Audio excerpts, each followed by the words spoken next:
नमस्कार दोस्तों, आपका स्वागत है। आज हम स्टेसी की कहानी देखने वाले हैं। ये एक सच्ची कहानी है। स्टेसी ये कहती है कि तकरीबन इस घटना को 4 से 5 साल हो गए।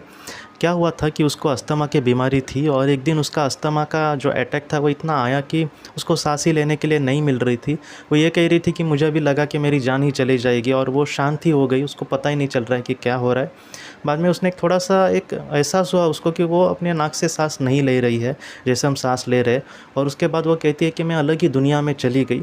उस दुनिया के बारे में उसने ये कहा कि जैसे एक बहुत ही बड़ी सुरंग थी और उसके अंदर ही अंदर मैं जा रही थी और उसको समझ नहीं आ रहा था कि मैं अगर मर गई हूँ फिर भी मैं इस दुनिया में ज़िंदा कैसे हूँ।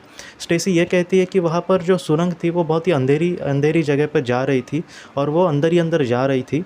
और बाद में उसने सामने एक प्रकाश को देखा और वो बाद में सुरंग धीरे धीरे ख़त्म हो गई और वहाँ से एक प्रकाश बिंदु चालू हुआ। वो प्रकाश में जब उसने एंटर किया तब वो ये कहते कि बहुत ही बड़े शांति का वो अनुभव था। स्टेसी ये कहती है हमसे कि मैं तुम्हें जितना शांति का अनुभव कह रही हूँ वो उससे भी ज़्यादा शांति का अनुभव था। और उसके बाद वहाँ पर कुछ आत्माएं थी। उन आत्माओं ने स्टेसी को ये कहा कि तुम कैसी हो। तो स्टेसी ने ये कहा कि मैं बहुत ही खुश हूँ, लेकिन ये कौन सी दुनिया है मैं समझ नहीं पा रही और आप आखिर कौन हो जो मुझसे बात कर रहे हो। स्टेसी को उन लोगों ने ये कहा कि ये एक ऐसी दुनिया है जो मौत के परे यहाँ पर लोग आते हैं और हर एक इंसान का यहाँ पे अलग अलग घर होता है या फिर एक ठिकाना होता है और इस तरीके से यहाँ पर अलग अलग जगह पे वो रहते हैं। स्टेसी ने कहा कि मुझे और भी कुछ बातें मुझे जाननी है, तुम मुझे कहो। तब उन आत्माओं ने ये कहा कि अब तुम्हारा वक्त नहीं आया इन सारी चीज़ों को जानने का। फ़िलहाल ये जो वक्त है वो तुम्हें पृथ्वी पर जाकर कुछ अच्छा करने की कोशिश करनी है, क्योंकि स्टेसी को उन्होंने ये कहा कि तुमने अपने जीवन का जो उद्देश्य है वो ज़रा भी पूरा नहीं किया।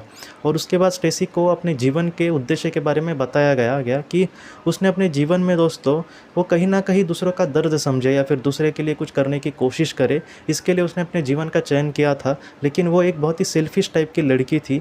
उसको कभी भी दुनिया की ज़्यादा कोई फ़िक्र नहीं, अपने ही हिसाब से खुश रहती थी या फिर उसके साथ ज़रा सा कुछ हुआ तो वो बहुत ही उसको टेंशन आ जाती थी। दूसरे का कुछ भी नहीं पड़ा लेकिन खुद का कुछ ज़रा सा हुआ तो उसको बहुत बड़ा लगता था। तब उन आत्माओं ने उनको ये समझाया कि तुम इस तरीके से अगर ज़िंदगी जियोगी तो तुम्हारी ज़िंदगी को ज़रा भी महत्व नहीं रहेगा। तुम्हारे अंदर जो भी अच्छाई है उसको तुम्हें और भी विकसित करके कुछ अच्छा करने की कोशिश करनी होगी। स्टेसी ने यह कहा कि मैं इस तरीके से कैसे बनूं या फिर किस तरीके से कैसे कर्म करूं, तुम मुझे सिखाओगे क्या। तब उन पवित्र आत्माओं ने या फिर जो उसके आत्माएं साथ थी उन्होंने ये कहा कि हर एक इंसान का जो दिल है वो कहीं ना कहीं अच्छी बातों को भी कहने की हमेशा कोशिश करता है।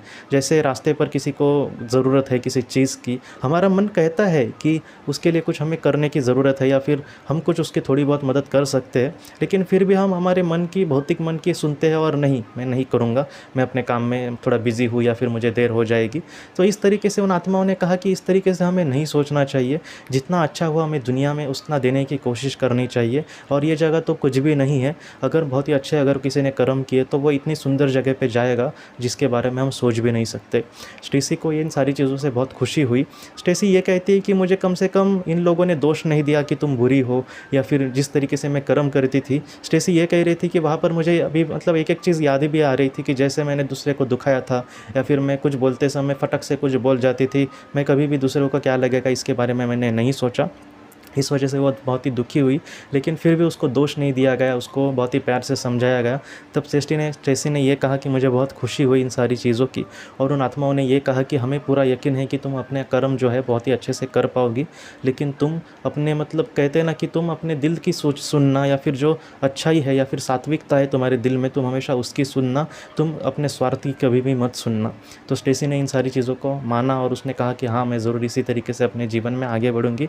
और स्टेसी कहने लगी कि वो फिर से पृथ्वी पर जब आ गई तब उसको दोस्तों ट्रीटमेंट उसका हो रहा था अस्पताल में। उसके घर वालों ने उसको अस्पताल लेकर गए थे और स्टेसी धीरे धीरे बाद में ठीक हो गई।